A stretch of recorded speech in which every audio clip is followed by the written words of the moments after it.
This is Georgia Banks for Boxing King Media in association with theboxingking.com. Today, I am delighted to say that we are joined by rising star Rhiannon Dixon.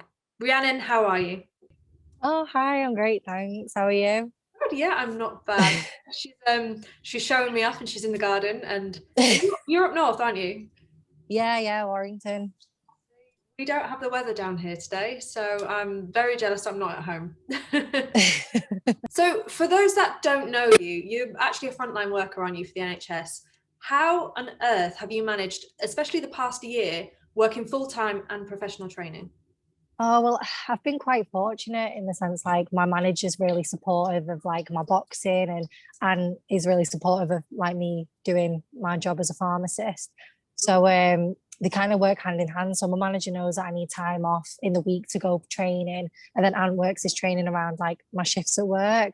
Um, it's been like tiring at times, but because I love my job so much and I love boxing so much, it's quite easy for me to go to work and see all my friends there and see all like the patients and stuff, and then go straight to boxing after it, which is something that I just love. So it's quite, and obviously, during the pandemic, people haven't been able to train, like gyms have been shut. So I'm just really fortunate that I've been able to still go to the gym and train and, do get exercise and things like that. So And what does your day-to-day look like? So what time do you start work, or what time do you start training? How um that balance? so on Monday, Wednesdays and Fridays, they're my boxing days, and then Tuesdays, Thursdays and Saturdays, that's when I do strength and conditioning. So on my boxing days, I'll go in work early. So I start at like 7:30 and I finish at 1. And then I'll probably head over straight to the gym for like 2 till 5. And then I've got to go and do like sprints or, some extra session after that, some extra conditioning. And then on Tuesdays and Thursdays, I work full days. And then I'll go to strength and conditioning after it, and then maybe do like a fat burning jog and things like that. So I'm kind of on the go all the time. So I'm quite fortunate. Like I get Sundays off, but then I sit there and I'm like, all right, so this needs doing in the house, this needs doing in the garden, because I'm used to being on the go all the time. It's like I just can't just sit there and be like, oh, I can rest now. Yeah, so you just never get to chill out, really. No, and like my partner, he like loves watching films and like being lazy sometimes. So he's like, oh, let's watch this film. And I'm literally just sat there like, I can't sit there and watch this. Like it just bores me. So you're training with Anthony Crowler at the minute, and he is very, very complimentary of you. And he said he's got high hopes for you and your ability in the pro game. So tell us, how did you guys even start training together?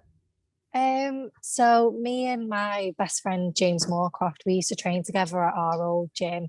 And things weren't working out there. So we left and we went to our manager, Steve Woods, and we were like, so like we've left our old gym, like what do we do now? And Steve was like, well, it's kind of unusual because when someone leaves the gym, they kind of already have somewhere in place. But we didn't, because we never thought we'd be in that situation. So Steve was going on about like different coaches, and he mentioned Crowler, and I think James already knew him before we moved.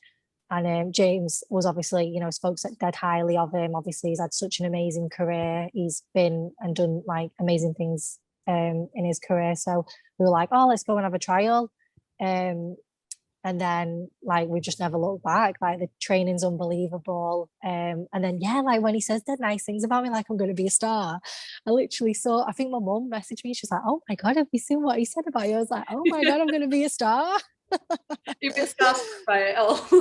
Yeah, like still now, like when we're in sparring and stuff, or like when I'm training, it's like Anthony Crowler says all these nice things about me. And obviously, like when we go and train at Joe's on a Friday, like Joe Gallagher's saying nice things about me, and Natasha Jonas is, and I'm just like starstruck, like, oh my god, I'm around these amazing people. Like I've just kind of fallen into it, yeah. It must be really reassuring for you though, especially as being, are you 2-0 now, aren't you? Yeah. Yeah, that must be really reassuring for you to know that all these incredible people have your back and they really believe in you.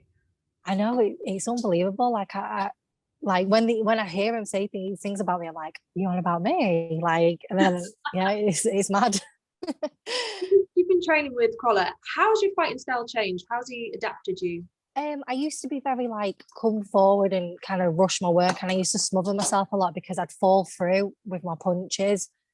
So he's worked on like my footwork, trying to get me in and out better, being more like defensive. Like I used to come up and punch like that, and my chin would be up in the air, and I just get peppered sometimes. And he's he's really trying to work on like getting me smaller and like using my energy effectively, like during rounds and stuff. It's just a completely different way of working that I'd never thought of before.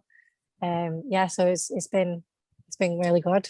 Yeah, and you've been training with some really, really big names through the likes of Tasha Jonas, Savannah Marshall, Shan Cameron, April Hunter, Terry Harper. Like, Yeah. for anybody who haven't sparred yet.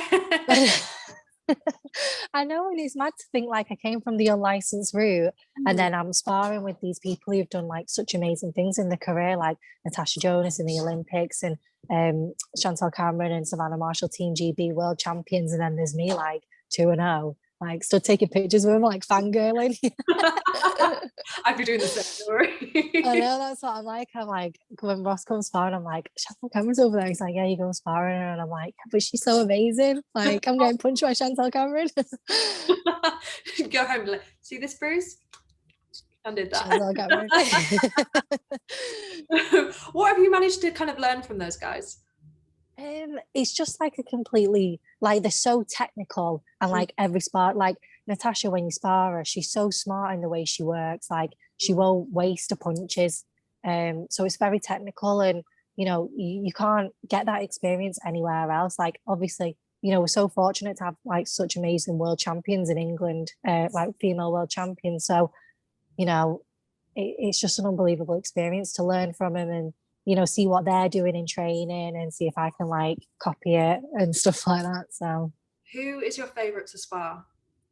oh, well, I love sparring Natasha. I've sparred Natasha most, but because she's a southpaw and she's unbelievable. Like, and then so obviously when she's doing stuff in sparring, like I think, oh, I could do that when I'm sparring someone else. So like I like sparring Natasha because she's really good at being a southpaw, and she's dead technical. So, but you know, it's all the others are amazing in their own ways. Like Savannah Marshall, they all have their own style.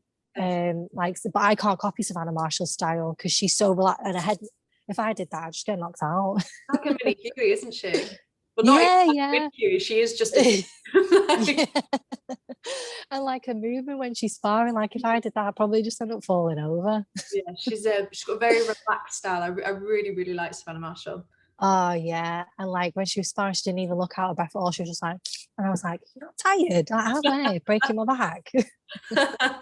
Out of interest, who did you think won out of Harper and Jonas? You know, everyone's kind of got their own opinions, haven't they? But I thought Natasha won, and I was really excited to look for like a rematch. I thought there would be a rematch after it, but obviously, you know, Terry's gone trying to unify, and then now Natasha's got this opportunity with Katie Taylor, so it's kind of like worked out for the best for both of them, hasn't it? But it was a great advert for women's boxing. Like, even my manager put on Twitter after it something like, "I don't like women's boxing, but I think they've changed my opinion of it." And I was like, oh.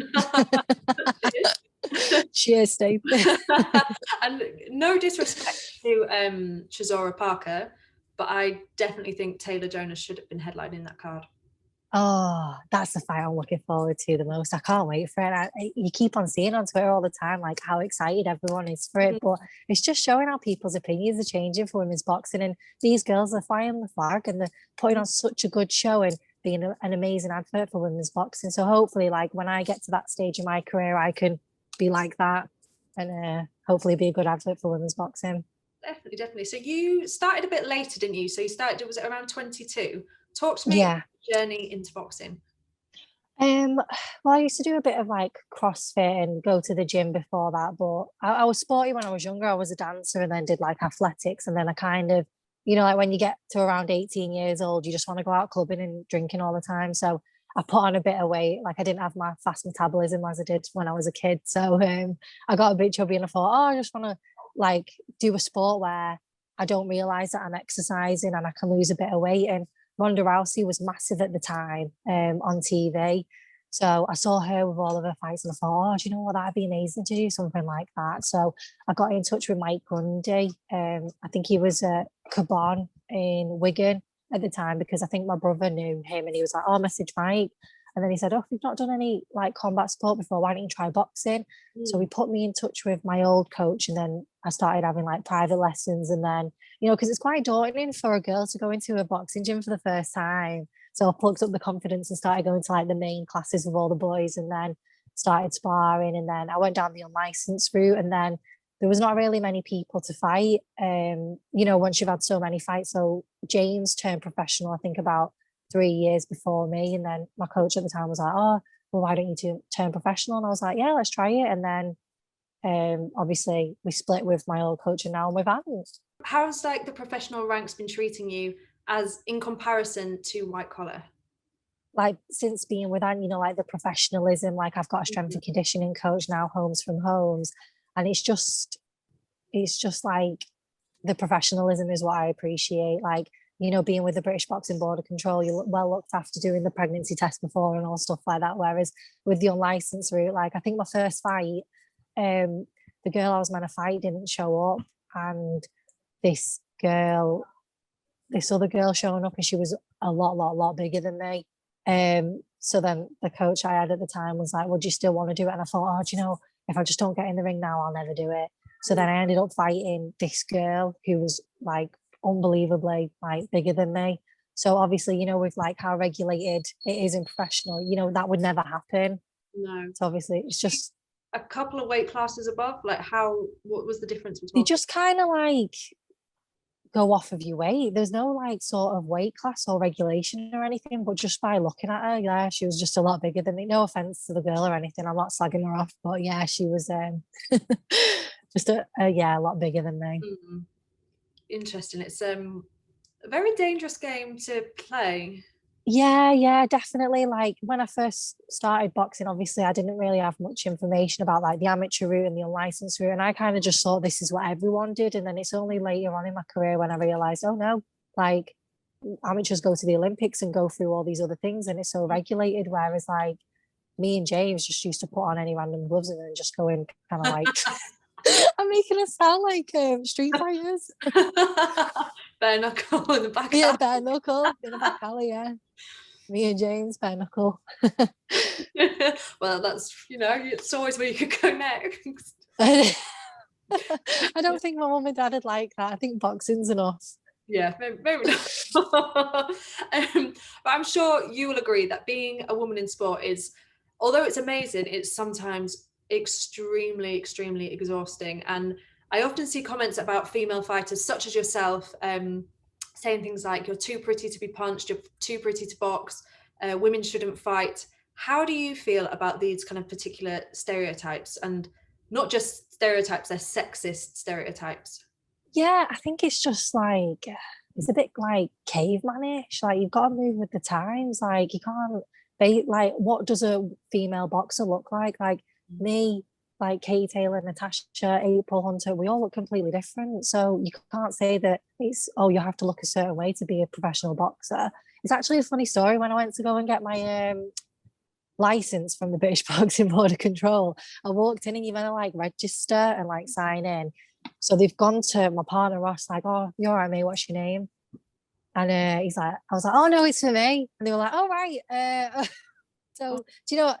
And then you know, there are things where it's like you're too pretty to fight and stuff like that, but it just kind of gives you like a bit of motivation where you think, well, what, there's not much you can say really. Like I'm actually a bit of a catfish, to be honest. So like I look like this in interviews and I don't really look like what I look like in the ring. Like I've got my hair braided, it's all different colours, and I'm not meant to wear makeup, so I kind of, maybe I look more like a boxer when I'm in the ring. Should be like, well, actually, Dave, the point is to hit and not get hit, you know. Exactly. I've not quite got that yet. My nose is a bit wonky for so maybe take that advice. And especially with female boxing, we're seeing maybe not so much at our kind of age and level, but especially coming up through the ranks, there's so many more fighters, female fighters coming up. How difficult was it in white collar fights? and even at professional fights, to find somebody in your weight division, similar style to you, to fight, spar, train? How difficult has that been? White collar, it was basically impossible. They kind of just like, I don't even think people got weighed, like to fight or anything like that. So when I was training for white collar, I just mainly spar the boys. My first professional spar was Kirsty Bavington. She was around my weight. And I've obviously been quite fortunate, like being with Anne and Natasha Jonas. She's fighting a lightweight now, isn't she? And then I've got all these amazing girls like Chantel Cameron, Terry Harper, who are around my weight. So I've been quite fortunate, being as a lightweight, 61 kilos. A lot of women are around that weight. And fight wise, I think Steve's been really good to me, like getting me fights that are like, at my level, around my weight. So professional, like turning pro is probably the best thing that ever happened to me. So I don't have to fight someone who's a lot bigger than me, but I've been quite fortunate with being able to get sparring and getting people around my weight. For the last little bit, I like to always stick a little game in. So we're going to play a game, a quick fire game of this or that. So it's quite simple. I'm going to give you two options. You've just got to pick one. Okay. I feel like this is a trick coming. Katie Taylor or Tasha Jonas? Tasha Jonas. Tasha Jonas or Savannah Marshall? Are we saying like stylistic? Tasha. Terry Harper or Katie Taylor? Katie. Cecilia Brockhouse or Jessica McCaskill? Oh, McCaskill. Tasha Jonas or Terry Harper? Tasha. Savannah Marshall or Clarissa Shields? Oh, Savannah. So it wasn't too bad. No, I'm there thinking I'm gonna have to watch this back and like when you just say things. No, it was all right, don't worry. So Rhiannon, it has been a pleasure. Thank you so much for talking to me and Boxing King Media. I wish you the best of luck in your career, and I hope that we can do this again. Oh, definitely. Thank you so much for having me on the show. No worries. Maybe after your next fight. Oh yeah, definitely. Is there anything in the pipeline just while we're at it? Like I think they're saying hopefully maybe May time, but there's nothing set in stone. I'm just trying to kind of keep around fight weight, and just hopefully someone will put me on a show. Do it for the NHS. All right, lovely. Well, thank you very much. Oh, thank you so much. Have a good day. I'll speak to you later. You too. See ya. Thank you for watching at home, and remember to subscribe to our channel as we have plenty more exclusive interviews, documentaries, and much more coming your way.